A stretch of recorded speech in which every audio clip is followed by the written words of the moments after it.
for taking the time to come out on this Saturday afternoon to hear what should be, I think, a very provocative exposition on what could be the birth of a new freedom in these United States. I don't think I'm overstating the case. I think once you hear the proposals put forth, you'll be like, wow, that was both provocative and could birth a new freedom. I'm sorry for the late start. I remember being, I was in Indonesia for a while, and I went to a big government meeting, and it started like an hour and a half late. Everyone was like sweating on some island, and now I realize that, like, yeah, sometimes that's the case. However, we will do this again and again and again, hopefully onto this campaign season. But I am honored to introduce a person who could be our next congressman from the 10th district, Richard Winfield, and he's going to talk about a few things. I mean, we have anti-poverty programs that keep people poor. We have medical policy that you need an accountant to figure out, and it still isn't all that fulfilling if you have the proper accountant. And then you have legal responsibilities and legal claims that you pretty much need to be a multi-digit millionaire to actually see all the way through. So I think Professor Winfield has quite a bit to say on all of this score, and feel free to hit him hard during the question and answer section. We were going to live stream it, but instead we're going to tape it, and then it'll be up later on. But yeah, go at it.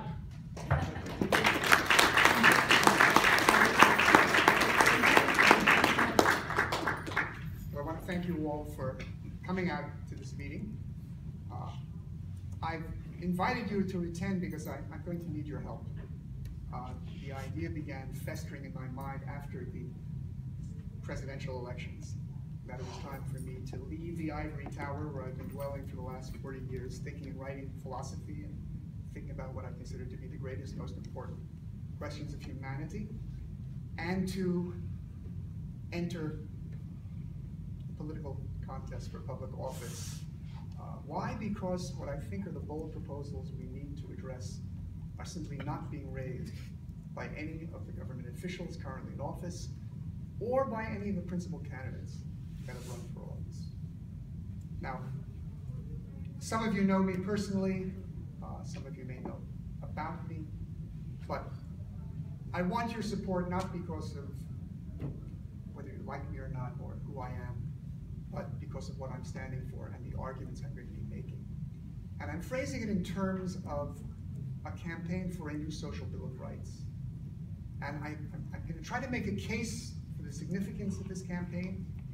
And I believe that if this can be made clear and compelling, that not only can it offer true solutions to our problems, but also winnable solutions to our problems. That if we fail to take up the challenge of being bold and uncompromising, we are going to fail to inspire the electorate. I think we all know that we live in a country that began with the promising project of having a continental democracy which would offer political and civil freedom to all its citizens. We know equally that our founders began by misinterpreting the rights that were enshrined in the Declaration of Independence and the Constitution as privileges, and began by enforcing them as privileges, because these rights, instead of applying to all able adult individual residents, were prerogatives that could only be fully exercised by those who were male, those who were white, those who had a significant amount of property. Now, 230 years of various civil rights struggles have eliminated much of the restrictions and made these rights obtain a reality much more in keeping with their genuine universality. But as that has happened, it's become clearer that the rights that are mandated in our Constitution and in the amendments to it are not sufficient to allow our democracy to flourish and to allow the American dream to achieve its promise. It's become clear that we need a new social bill of rights, that we can't exercise our freedoms of self-government unless we all are able to be able to earn a living at a living wage, unless we are all able to earn a livelihood with respect and dignity, unless we are able to balance work and family so that we can take care of our family rights and responsibilities in conjunction with being able to earn a living. That we can't exercise our freedoms unless we also are able to maintain our health irrespective of our personal wealth. We're not able to exercise our rights unless we actually have a roof over our heads. That's a decent habitat. We can't exercise our rights unless we're able to have access to all levels of education which allow us to function as responsible citizens, as well as earn a living on a par with others. We're not able to exercise our rights unless we have access to legal representation on a par with that of anyone else. We can't exercise our rights unless our environment is protected so as to maintain a livable biosphere. We can't maintain our rights unless our access to political activity is something that we can all enjoy. Now, I want to lay out for you very concrete proposals as to how these rights can be made something real. And in doing so, I think you're going to see that we can't just deal with one in isolation from the others. They all fit together into a necessary whole. And that whole is what could be considered the reality in which we would achieve a new birth of freedom. Now, the first plank of this social bill of rights consists in the true right to work. Not the phony right to work that all the former slave states have adopted, which put restrictions on the ability of unions to raise money to maintain themselves, put restrictions on the rights of state employees to organize. No, the true right to work is the right of all willing and able adults to be able to earn a living at a genuinely living wage. Now, this right is not something that markets can ever be counted on to provide. Competition always has winners and losers. The losers are compelled to cut down on their labor force or reduce their hours. The winners, on the other hand, equally have to continually alter their manner of production and their manner of marketing in order to stay afloat, all of which produces continual turmoil in labor markets. And that means if everyone is going to be able to have economic independence and security, if everyone who wants a job is going to actually have a job at a living wage, our government, which should be of, for, and by the people, has a responsibility to become the employer of last resort. And in doing so, obviously, it can't just enter into competition with the efforts of private enterprises. That would only exacerbate the problem and put others out of work. It must instead undertake productions and provisions of services that serve the common good that profit-seeking enterprises either are unwilling or unable to provide. We're not talking about make work. We're talking about fixing our decrepit infrastructure, as well as helping to build a new infrastructure that's green and clean with regard to energy, that provides access to all wideband services we need, that provides all of the kind of robot-proof human services that people need in order to lead their lives properly, to have proper education, healthcare, etc.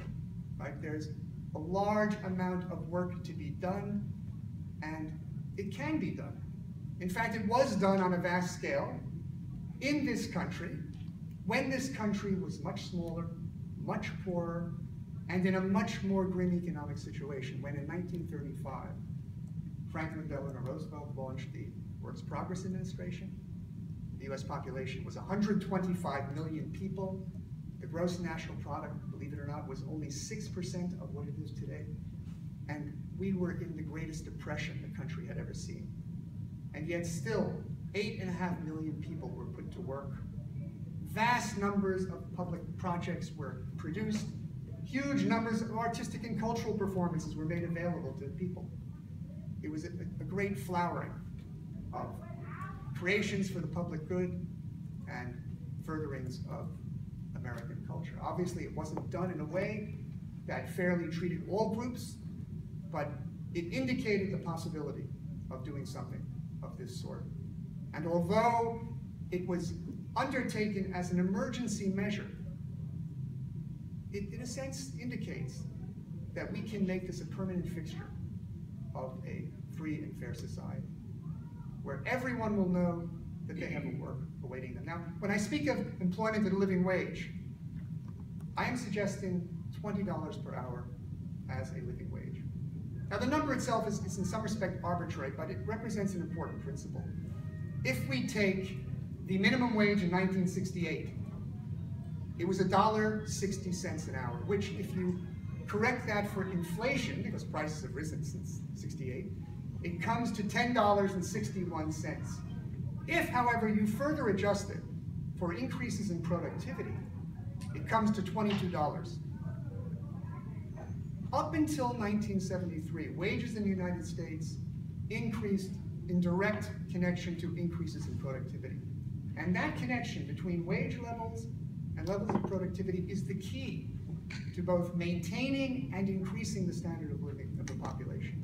Because that connection was broken in '73, and since then wages have stagnated, the amount of the national wealth that goes to wages has declined, producing a more and more unequal society, so that now the portion of our wealth that goes to wages, or a portion of our income that goes to wages, is at an historical low.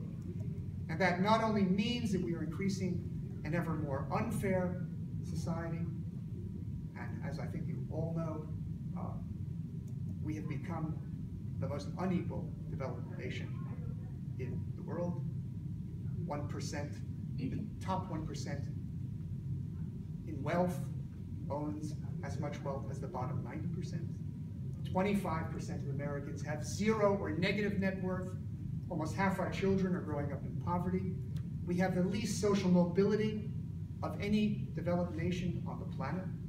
Well, many of these things can be traced directly to the separation of wage levels and productivity increases.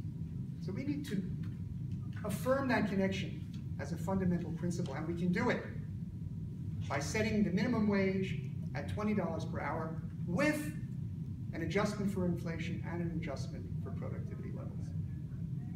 And this is very feasible because our national income is over $18 trillion a year.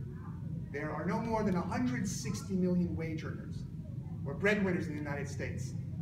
If you divide 18 trillion by 160 million, you see that the average income per person is over $100,000. We can easily raise the floor to $41,600 per wage earner, which is what a minimum wage of $20 would come to. Now, think of how transformative it would be to recognize and enforce the true right to work on these terms. Imagine if every young person coming of age, whether they graduated high school or dropped out, knows they have a job awaiting them at $20 an hour in work that will be for the common good.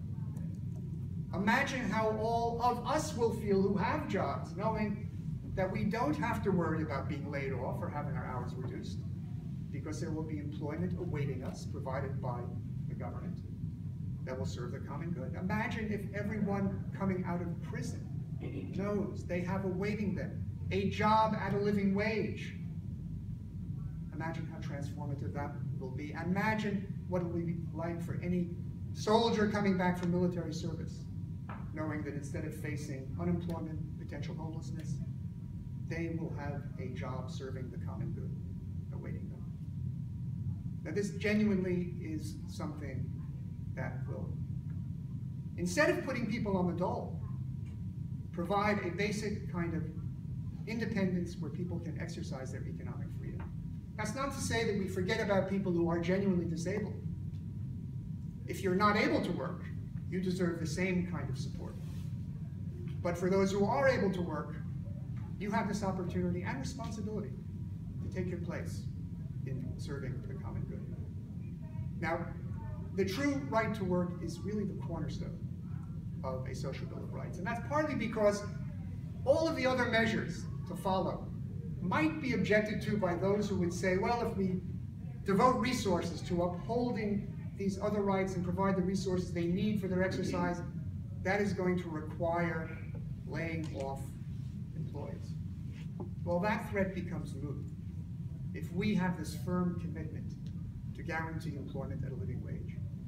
Now, doing that does not mean that employment will have the kind of respect and dignity it deserves. And we have to go beyond the mere recognition and enforcement of the right to work to deal with the imbalance in the power and opportunity of employers and employees that is endemic to market relations. The dynamic of competition requires firms to grow and employ multiple employees. It's no accident that there are far fewer employers than there are employees. And that imbalance signifies that employers have much greater opportunities to find employees than employees have opportunities to find employment. This fundamental imbalance needs to be ameliorated, remedied. And there are two ways of doing this. And note, these remedies have not been pursued by any candidates who are out there that I know of, nor by any government officials, any more than any have been advocating enforcing the true right to work. On the one hand, we need to alter the structure of corporations. Currently, corporations are managed by a CEO, Chief Executive Officer, in conjunction with a board of directors. The CEO is often the chairman of the board of directors or is in direct cahoots with the board of directors, so that they all have their hands in the till, so that chief executives now make more than 300 times what their average employees make. And what are they doing? Are they concerned with caring for the employment of their employees, caring for consumers, caring for the environment? Or are they more concerned with enhancing the value of their stock portfolios, buying back companies' stock, engaging in mergers and acquisitions? Well, that would change if we give employees, non-managerial employees, a fair stake in the management of corporations. And what would do that is to require all corporations